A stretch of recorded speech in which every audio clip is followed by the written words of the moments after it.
guys, this is Zalsi and this is an introduction to DBD clock callouts. Today's map is Wrecker's Yard, one of the more confusing, competitively viable maps in Dead by Daylight.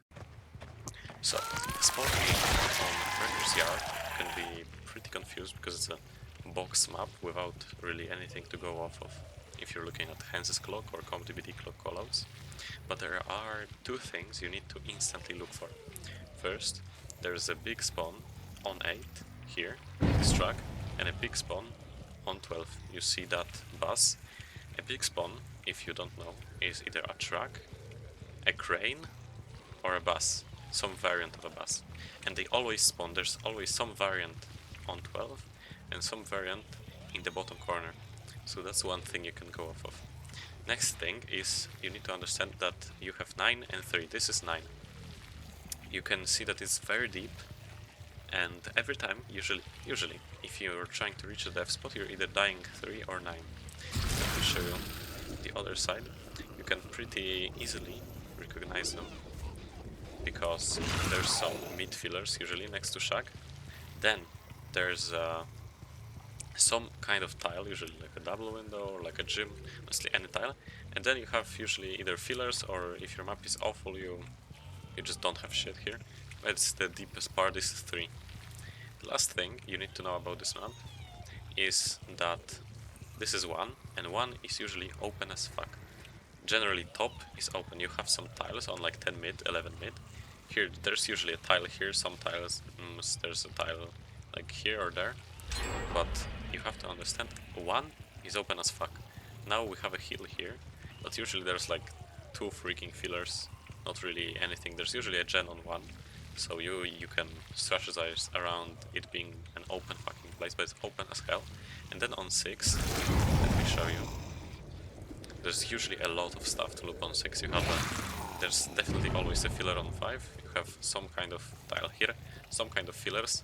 Then you can go for this tile and you always reach either like 8 or 9 to find the death spot. Now I'll talk a little bit about general tactics on Wrecker's Yard, what to loop, where to die, what to play for.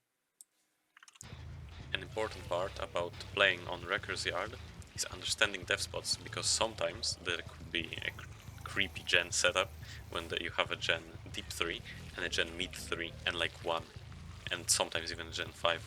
So dying on 3 or even mid 3 would be disastrous for you. So every time, if you can, you're gonna spawn either on 3, on 9 usually, or here. You don't usually spawn on 12, at least in my experience.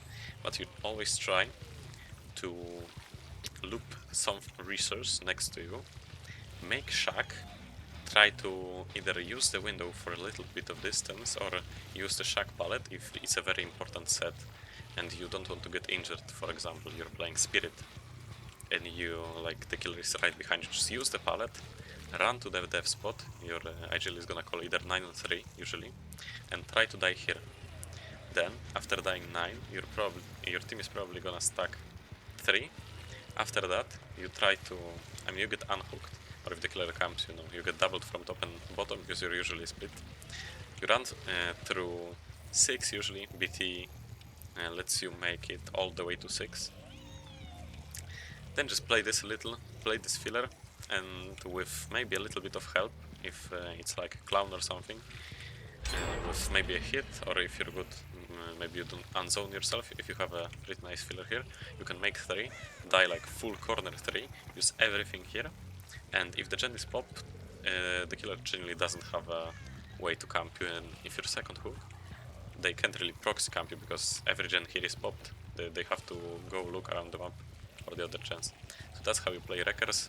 If you want me to continue this series, please leave a like. It shows me that people want to watch this stuff, and bye!